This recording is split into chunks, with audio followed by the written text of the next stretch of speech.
Allez, un petit tour du potager, la cabane, le puits, de la menthe, hortensia blanc, là il y a un pli de vigne, là il y a des renoncules et des espèces de marguerites, ici il y a des herbes aromatiques, alors on a de l'oseille, romarin, encore de la menthe mais c'est pas la même, là c'est du basilic, je sais plus, coréen ou je sais pas quoi, ça c'est de l'origan, de la sauge,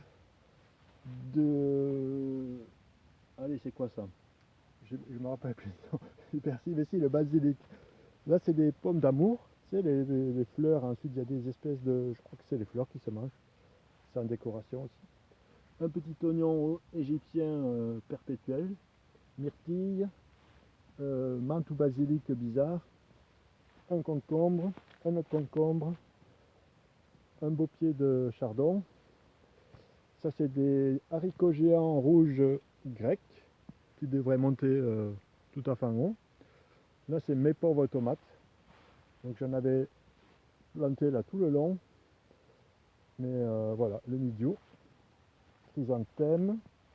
Ici, on a quelques rosiers. Là, j'avais des patates, mais elles ont aussi chopé des mildiou. Il en reste au fond qui résistent. Elles sont anti-mildiou.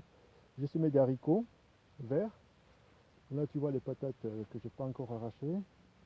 Il en reste encore qui ont aussi résisté. Ça, il y a des choux-fleurs et des choux de Bruxelles. Ici, voilà, au milieu, il y a des soucis, des œillets d'Inde, les tomates qui prennent cher, voilà, qu'il me faut arracher, mais j'ai pas encore eu le temps.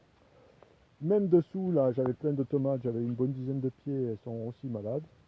Mais on en voit qui sont formées et qui sont en train de mûrir. Donc il y a espoir d'en avoir quelques-unes.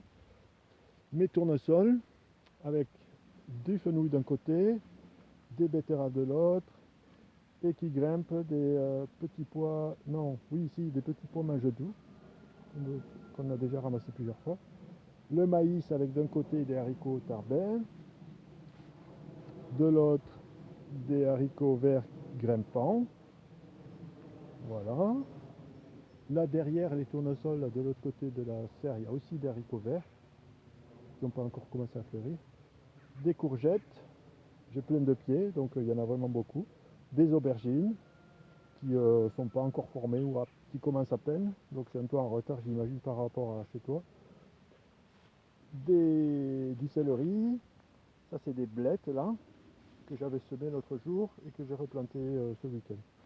Là il y a des petits pois nains, donc encore des tournesols, et ce qui grimpent c'est des cornichons d'un côté, et de l'autre il y a des concombres. Là j'ai encore une pastèque, non, une courgette jaune celle-là. Ici j'ai pas mal de poivrons, mais c'est comme les aubergines, il y en a très peu de formés. Un peu de persil encore, voilà. Des tomates qu'il me faut aussi arracher. J'en ai déjà arraché pas mal, hein, mais une dizaine de pieds, mais il en reste encore à arracher. Des aubergines encore plus retardées, des haricots verts, encore des concombres.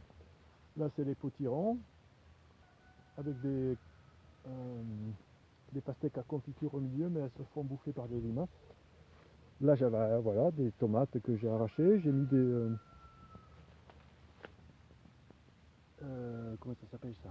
Des trucs qui se mangent, qu'on arrache les feuilles. Des artichauts, il faut qu'ils grossissent encore. Et là, la cabane avec encore des tomates qui sont encore malades, aussi malades, mais que j'avais planté plus tôt, et semé plus tôt, et donc j'en ai, et donc là aussi il y a encore une chance d'en ramasser. Tu vois, les cerises, elles vont mûrir. Voilà, le tour du potager. Il y a encore une partie en haut avec encore une dizaine de pieds de tomates qui sont aussi malades.